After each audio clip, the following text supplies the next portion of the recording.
Muy buenas, bienvenidos a Solo Tilansias. Hoy un tema cortito sobre la fertilización. Es una pregunta recurrente y hasta cierto punto es una duda razonable, porque la primera vez que entramos en contacto con las tilansias solemos ver plantas sin raíces y nos da una sensación de algo un poco delicado. Bueno, no es así. Os voy a presentar un vídeo en 3 partes, pero muy cortito.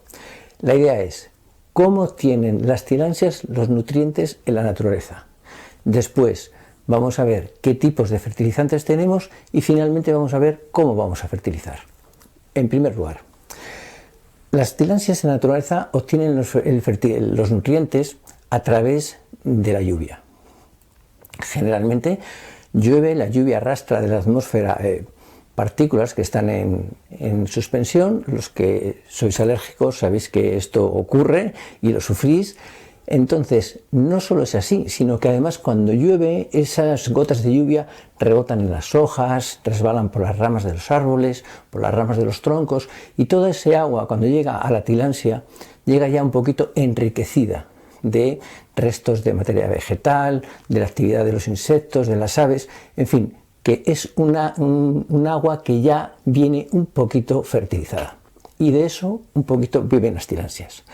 Además, existe una colaboración con las aves que las polinizan y que al revolotear, por ejemplo los colibríes, al revolotear entre ellas, pues también se genera una materia orgánica. Después también en algunas especies hay una colaboración con los insectos. Os pongo un solo ejemplo. Esto que tenemos aquí es una tilansia seleriana.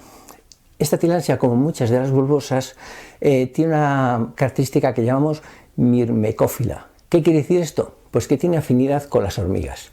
Entonces, estas plantas un poco bulbosas, las hojas sobre todo externas, están un poquito separadas y tienen galerías por dentro. Cuando las hormigas encuentran esta planta, encuentran un castillo. Lo colonizan, lo defienden con uñas y dientes. La planta no se ve perjudicada, todo lo contrario, la planta de la actividad de las hormigas recibe materia orgánica y las hormigas reciben cobijo. Entonces, de alguna manera se desarrolla una colaboración insecto-planta. En todo caso, si tenéis una seleriana en el salón, no probéis el tema de las hormigas porque primero se hacen con la seleriana y luego se hacen con el resto de la casa. Bien, vamos a ver qué tipo de fertilizantes tenemos a nuestra disposición. Los fertilizantes tienen macroelementos y microelementos. Los microelementos pues son los que dan en muy pequeñas cantidades: el hierro, el zinc, el magnesio, el cobre, y los macroelementos son los 3 elementos principales que suelen utilizar las plantas con mayor asiduidad, que son nitrógeno, fósforo y potasio. NPK es lo que suele venir en los botecitos. Bien, cuando un recipiente, por ejemplo, pone NPK y pone 10, 10, 10, quiere decir que de cada 100 gramos de producto tiene 10 gramos de nitrógeno, 10 gramos de fósforo y 10 gramos de potasio. Entonces, vamos a distinguir 3 tipos de fertilizante. El primero, el que está subido de nitrógeno. Voy a poner un ejemplo, pero las cantidades pueden variar. Por ejemplo, 14 y luego tiene 8 y 8, es decir, 14 de nitrógeno, 8 de fósforo y 8 de potasio. Ese es un fertilizante pensado para el crecimiento de la planta. Cuando la planta está en fase de crecimiento, subimos el nitrógeno. El segundo tipo de fertilizante sería un poco el contrario. Baja el nitrógeno y sube fósforo y potasio. Por ejemplo, sería 6, 12, 12. Es un ejemplo. Entonces, ese es un fertilizante pensado para el momento de la floración. Entonces ya no necesita crecer la planta, ahora necesita atender otras necesidades, y eso se atiende con el fósforo y el potasio. Bien, y un tercer tipo de fertilizante que lo vamos a llamar el fertilizante equilibrado, que podemos decir 8, 8, 8 o 10, 10, 10, que tiene los 3 elementos, los 3 macroelementos equilibrados. ¿Eso para qué sería? Pues sería para aquellas personas que no son muy exigentes con el cuidado, digamos, exquisito, y que de alguna manera van fertilizando su planta o sus tilansias todo el año y bueno, pues tampoco hay que afinar tanto, es decir, si no eres muy exigente con llevar al máximo tu nivel de crecimiento, tu nivel de floración, pues vas a ir perfecto con un fertilizante equilibrado, ¿de acuerdo? Entonces, estos son los 3 fertilizantes que tenemos a nuestra disposición. Y por último, ahora vamos a ver cómo vamos a fertilizar. Bien, vamos a utilizar un fertilizante líquido. Yo en este caso no voy a hablar en este vídeo de marcas, porque así pues, tampoco soy sospechoso de tener un interés en ninguna de ellas. Bien, vamos a utilizar un fertilizante líquido y lo vamos a disolver en el agua y vamos a regar en principio los 9 meses menos fríos del año 2 veces al mes, el 1 y el 15 de cada mes. Y los 3 meses más fríos, los que consideramos poco el invierno, vamos a regar una vez al mes, solo el día 1, por ejemplo.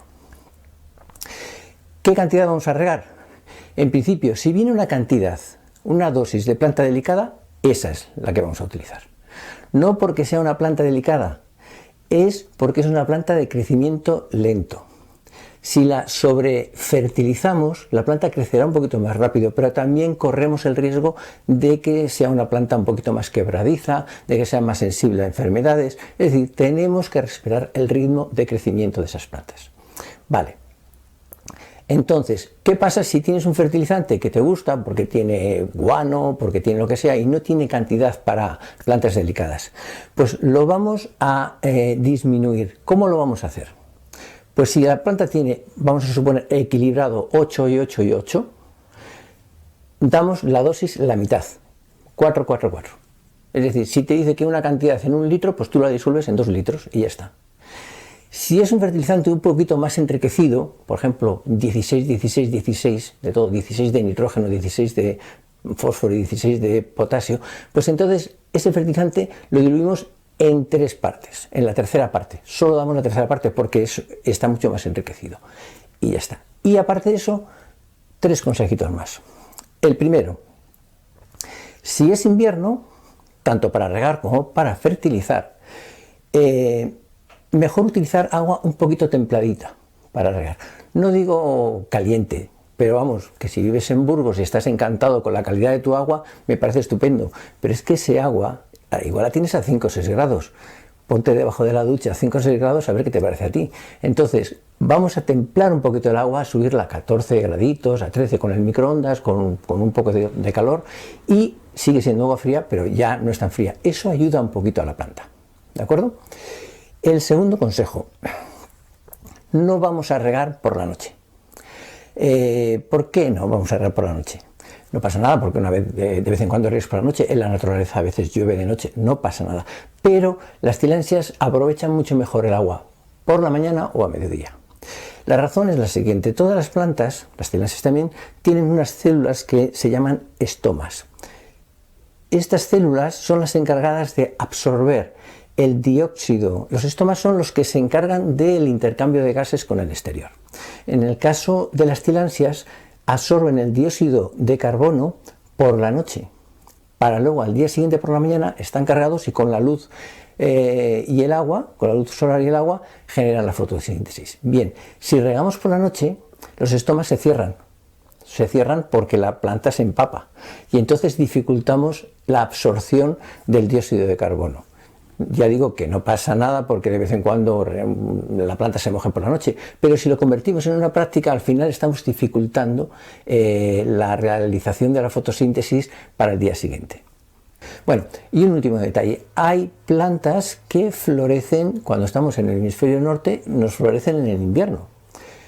Bien, yo en este caso, esa planta la fertilizo también 2 veces al mes en vez de una, porque es una planta que está en un momento de necesidades de nutrición. Tampoco es que pase nada porque fertilicemos una vez, pero yo entiendo que una planta que está en floración está necesitando ahí un poquito de micronutrientes, de macronutrientes, etcétera, ¿no? Entonces, simplemente ese pequeño detalle, que si tenéis alguna planta en floración en invierno, no pasa nada, o igual hasta la ayudáis un poquito si la fertilizáis en vez de una vez al mes, 2 veces al mes. Y nada más, espero que este vídeo os aclare de una forma muy sencilla el tema de la fertilización y que tengáis un feliz cultivo. Un saludo.